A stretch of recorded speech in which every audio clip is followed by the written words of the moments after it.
Hello and welcome to Granada Reports, live with the very latest across the northwest. Hello, here's what's on the programme tonight. Manchester City legend Francis Lee has died, aged 79. He served the club as both player and chairman. We'll be live from the Etihad Stadium, where flags will fly at half-mast. The Manchester leg of HS2 linking the north to Birmingham and London is set to be scrapped by the government. Praise for the emergency services and an appeal for more people to wear seatbelts on coaches after a crash which killed a schoolgirl and a coach driver. Paying more to plug the leaks, United Utilities reveal their vision for the future, which could boost jobs, but how much will it cost? Corrie's new bad boy, how Luca Tulin is making his own way in the entertainment business. And the weather is decidedly autumnal to start the week, but there's signs of something drier and more settled as we get towards the weekend. The forecast is coming up.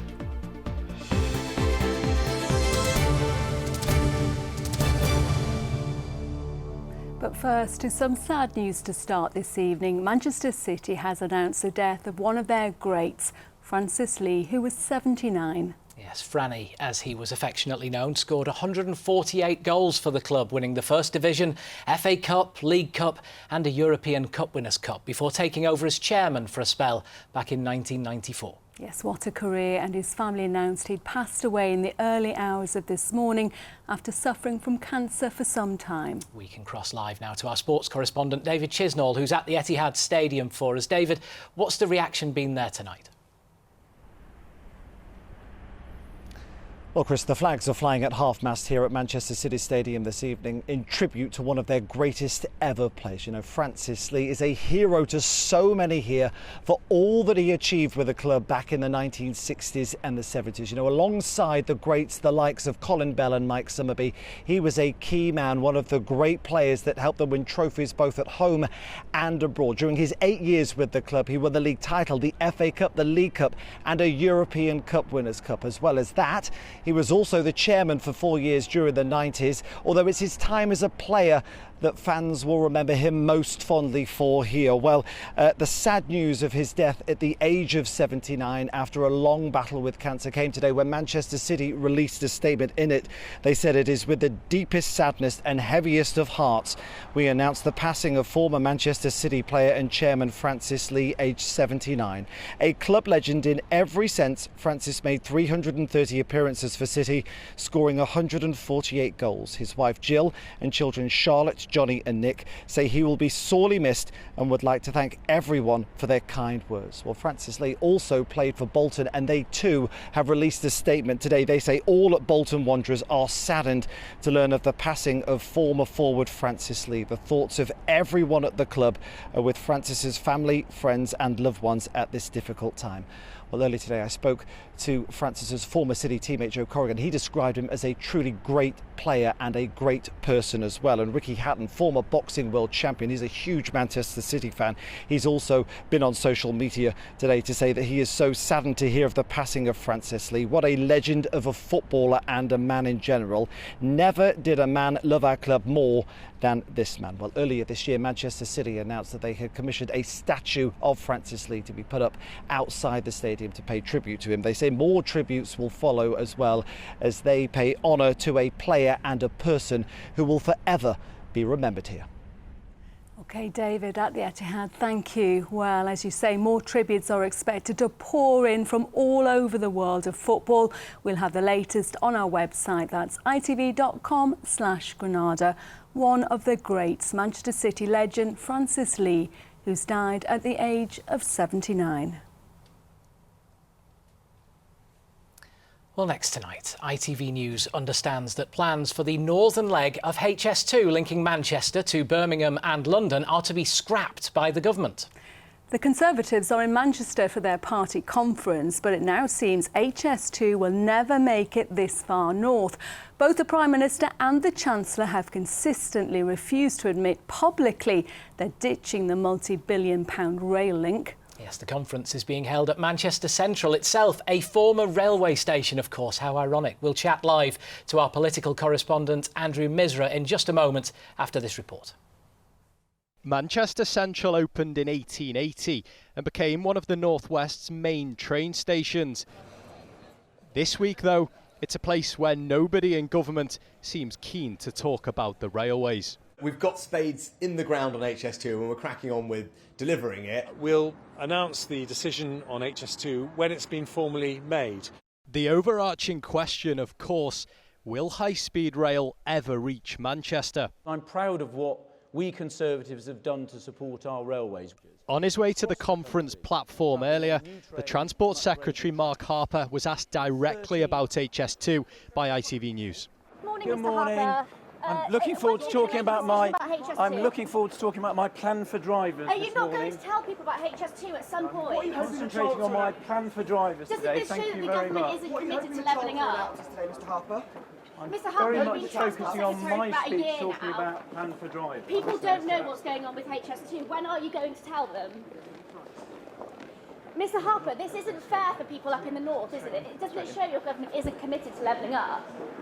This afternoon, reports emerged that the northern leg of HS2 has been scrapped. A week after the Manchester City Council leader and Greater Manchester Mayor pleaded with the government for a meeting. Tonight, they didn't hold back their fury. If you scrap HS2, you are scrapping the possibility of a new east-west line across the north of England anytime soon. We will not accept sort of vague commitments about improving east-west links. We really won't. We find out more on social media than we do when we're trying to do our job. This has to stop. Literally, ministers are 50 metres away from us when we're going about our business in the city. It is not too hard to reply to our letter, to do the decent thing, to put an end to the nonsense in the briefings and sit down and have a reasonable conversation with us. For weeks, it's been speculated the North West will be left out of high-speed rail plans. Now it looks like that decision is finally about to come to light. It is being widely reported tonight that the northern leg of HS2 has been scrapped, although still no official confirmation from the government. It does feel, though, like it's a matter of when now, not if, and I'm hearing that Wednesday could be a possible timing for the announcement when the Prime Minister closes the conference with his speech here in Manchester. The government had become alarmed at the costs of HS2 spiralling beyond £100 billion. That's more than 3 times the original estimate for the project, and it's thought that they could reinvest, reallocate that money into other projects across the north, particularly improving connectivity from east to west rather than from north to south. The Prime Minister in recent days very keen to talk about things like potholes and buses rather than engaging in any conversation about HS2. It is worth pointing out that there are opponents to HS2 in the northwest. Many environmentalists tonight will probably be quite happy with this speculation, but for people who are in favour, as you heard, a lot of anger tonight, not least from the high-speed rail group of industry experts who are actually meeting here round about now. OK, Andrew, we'll wait for the official announcement. Thank you. To other news now, though, and a schoolboy who was on a school bus that crashed on the M53, killing 2 people, says he remembers closing his eyes and tumbling round in the moments after the crash. It happened near Hooton on Friday morning. Schoolgirl Jessica Baker and the bus driver Stephen Shrimpton died in the crash. In a moment, we'll hear from the head teacher at Calder Grange Grammar School, but first, this report from Victoria Grimes. There was a lot of, crying, a lot of shock, not a lot of words were really exchanged, it was more of what's just happened to us, In that situation, you can't really get your words out, can you? You've just got to help other people. It started as just another journey to school, but soon turned into a nightmare as the coach Anthony was travelling on overturned. I just remember closing my eyes and just getting up and tumbling around. And I was able to get out of the skylight, and many others did that as well, but help from the other drivers behind was brilliant. They smashed the window and people got out from the back as well. Terrified for his younger brother, Anthony rushed back into the wreckage to look for him, unaware he'd already escaped. I was shouting for his name, but he wasn't there. What was going through your head when you were getting back onto that bus? I just really wanted to find my brother. You know, I didn't want to see him in any harm, any danger, and if there was any danger, I was prepared to get him out. It's my brother. You know, it's just one of those, you got to go in. Dad Julian was one of the first on the scene, arriving just minutes after the crash. If I could just take this opportunity to praise all the emergency services that were involved, because they were fantastic.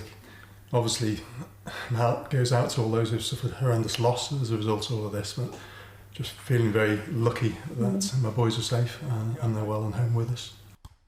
Not everyone was so lucky. 15-year-old Jessica Baker lost her life. A talented rock climber, she was described by her head teacher at West Kirby Grammar as unequivocally kind and empathetic. Paying tribute, her family said she was warm-hearted and wonderful. Her death has left a massive void that will never be filled.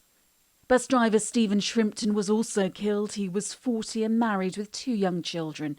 A fundraiser to pay for his funeral has already raised more than £20,000. For Julian and Anthony now, a plea to all to wear a seatbelt. If anything can come from this tragedy, it's at least that people start to adopt the use of the seatbelt, and there's better guidance and clarity about using them where the legislation is and the enforcement of it. What would your message be to anybody that's watching this now, kids who are going to get on a school bus tomorrow? What would you say to them? You know, you don't know if it's going to ever happen to you. I certainly didn't, and you know, I would have put my seatbelt on if I knew what was going to happen. Victoria Grimes, ITV News, Wirral. Well, a little earlier we were joined by Stephen Gray, the head teacher at Calder Grange Grammar, who told us how immensely proud he is of his pupils on a very difficult day. It's been absolutely, as tragic as it's all been, it's been a very sad few days, including the weekend there where you do percolate it more and reflect. But overall, everybody's really come together, and it's been fantastic to see that. Stephen, you've just finished the first full school day since this happened. It must have been so difficult for many pupils getting back onto buses today. Was there anything that you did to help them? Yes, we did message parents over the weekend and we assured them about the buses, and we've actually put staff on. So between ourselves and West Kirby Grammar School, we have staff going on the buses all week. And we will continue that for as long as necessary. And that just gives reassurance to people, I think. And it seemed to work today because the majority of students did get on the bus this morning. We still have some people who feel a little unwell to come into school following Friday. But overall, the vast majority did actually come on the buses and attend school today. Now, we've just heard a first-hand account from one of your pupils who was on the bus.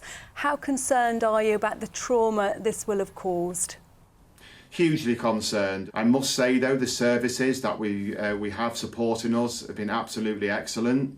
So we have police on site and also NHS mental health teams as well, along with a number of other agencies offering support there. So there is a lot of support there, but that really is the underpinning worry, really, in terms of the effect. And as we all know, that can come out over time, can't it? Sometimes it's immediate, sometimes it can take weeks, months, years. Stephen, you've mentioned all the support that you've had there, but what about from the members of the public and the wider community as well? Everyone pulls together at times like this, don't they? It brings everybody together. Schools locally offering support, whether it be minibuses to ferry people around on Friday.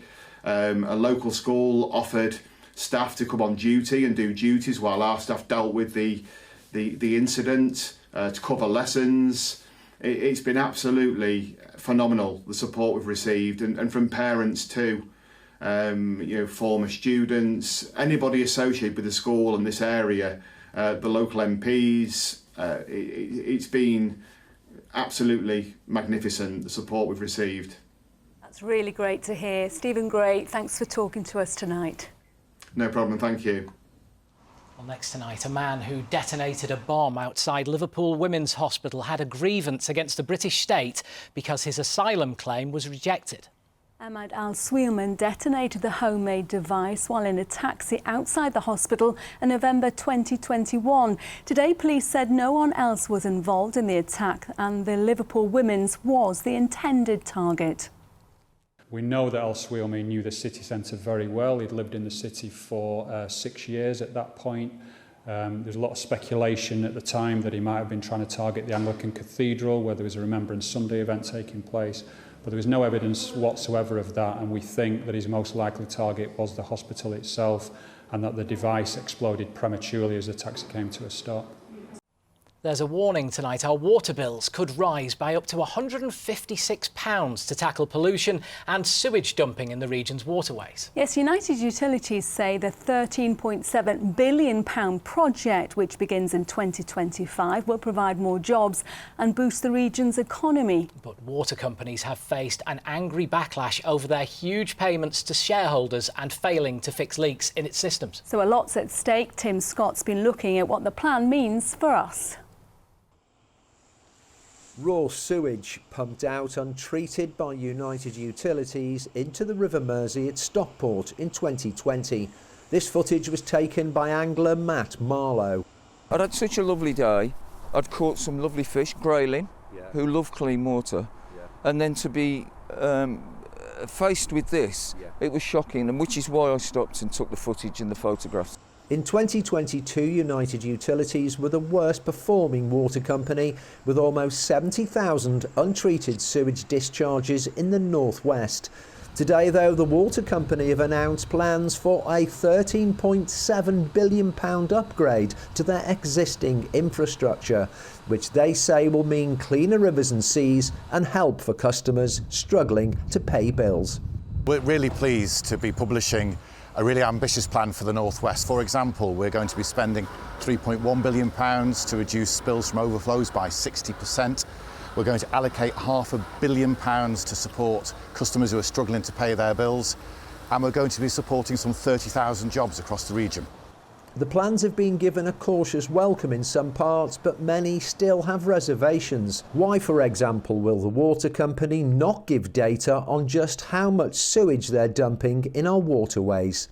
We get data on, the duration of events and how often sewage discharges take place, but they don't give us volume data, so we don't know whether it's a sewage spill is 10 million litres or 10 litres. So you can still hide huge dumps of sewage within the existing metrics. And the water companies are allowed to self-report their own discharges, and clearly that has failed. So I'm asking for much greater transparency. You won't tell us just how much sewage is being pumped out. Why is that? When it comes to measuring volume, that is actually technically very challenging, and we are pushing the boundaries of what is possible. So at the moment, the first stage is to monitor the operation and the frequency of it. This year you've paid out as well £300 million to shareholders. Some people would say that money would be better off spent paying for improvement. Well, to fund a £13.7 billion plan, we do need to find the money from somewhere, and we are asking the investors to make a contribution to that. They are entitled to earn a return. It's around about 4%. Back in Stockport, Matt told me he's now refusing to pay part of his water bill in protest at United Utilities' dumping of raw sewage. The company may be spending billions on improvements, but for customers like Matt, they've a long way to go before they're free of their reputation as serial polluters of our waterways. Tim Scott, ITV News. Well, we had no winners in the Premier League or Championship this weekend. There was better news in League One, though. Bolton are up to 4th thanks to a 1-0 win over Port Vale. Blackpool's Jordan Rhodes scored from the penalty spot as they beat Barnsley 1-0. Fleetwood Town picked up their first league win of the season with a 1-0 win against Leyton Orient. Sadly, Wigan Athletic lost, but moving on to League Two, Stockport got the better of Accrington Stanley. It finished 3-1 at the Wham Stadium. Barrow were also winners, beating Doncaster 3-2. Morecambe picked up their first away win, beating Forest Green Rovers 2-1. Salford City ended a 6-match losing run to win 2-1 against Newport, while Crewe and Wrexham played out a 3-3 thriller, and Tranmere Rovers lost to stay second bottom of the table. I think they're still partying. It was amazing, wasn't it? Absolutely fantastic. What a moment. What guts from Tommy Fleetwood. Finally to Rugby League, and big rivals St Helens and Wigan are on course to meet in the Super League Grand Final. Both must win their semi-finals. Reigning champions Saints go to France on Friday to face the Catalan Dragons after beating Warrington 16-8 in their eliminator, while Wigan are at home to Hull KR on Saturday after they knocked out Lee. Now to the new Corrie bad boy who's expected to shake things up on the Weatherfield cobbles. Yes, new character Mason will be arriving on the soap very soon. It's Luca Toolan's first professional acting role, who, unlike his famous father, chose TV instead of radio. Yes, his dad Mike is a legend on the airwaves, presenting shows back in the day on Key 103, now hits radio. Yeah, I remember those Key 103 days well. Our entertainment correspondent Caroline Whitmore caught up with the new boy, Luca, on set. Luca Toolan, your first professional acting job is here on the longest running soap opera, Coronation Street.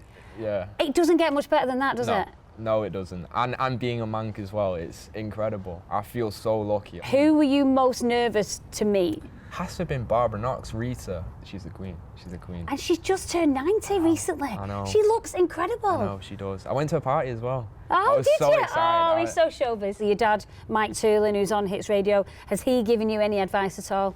No. No, come on, boys. You get out of here now. Hey? Thought we were going shop. You coming or what? Yeah, come on. Let's talk about Mason. He is a bad lad, isn't he? He's a bad lad. He deserves so, and like he does crazy stuff. Hold on. Oh, what's that? Hold on. Oh! First rule, turn your phone off. One sec. Who's this? It's my dad. Are we getting you at a bad time? Yes, this is a very bad time. I'm on Granada. Perfect, Luke. You're on the street. Don't worry, you two. I'm just trying to interview your son. Are we on the telly? Yes! We're on the telly! I told you, Brooke, you'd get back on the telly, didn't I? Listen, it's the closest I'll get to that, Rovers. Hello, everyone! How proud are you of your son? Oh, Caroline, I can't tell you. I had no idea he was going to get it. I didn't even know he'd been for any of the auditions. And then he phoned me, whenever it was, about 2 months ago. He said, Dad, I've got a job. I was like, great, you can pay the rent. And he said, I'm on Coronation Street. And I was like, what? Well, we've got you, Brooke. What advice have you got for Luca? Because we obviously saw you as Sophie Webster for years. Luca, you are going to have a ball. I can already see it. It's such a nice place to work. The dinners are always nice. The canteen's amazing. That's the best thing. If it's got good coffee and good food and good people, Luca, you'll always want to go back. Tonight, Mike, when he's on screen speaking for the first time, what are you doing at, Shay Toolan's? I'll be watching EastEnders. Right, so can I crack on with my interview now, then? Sorry, yes, bye, you go. Oh, bless him. Cute. How is that for you, though? Because obviously you've grown up with your daddy radio. Yeah. It's wholesome. It's like, it's coming full circle. That's what it feels like. Oh, wait, this guy's such a liar. You allowed to say, like, how long you're on Coronation Street? At least 6 months is what I can tell you. And then who knows what's in store for Mason after that. And I know we're not going to love Mason, but I've heard from Auntie Kath on reception that you are an amazing actor. Even if I get all the hate, as long as I've got Auntie Kath to prop me up, I'll be okay. Brilliant. Best of luck with it. Thank you very much. Appreciate it. Going to be good. Talented family, aren't they? Anyway, here's for the weather with Joe.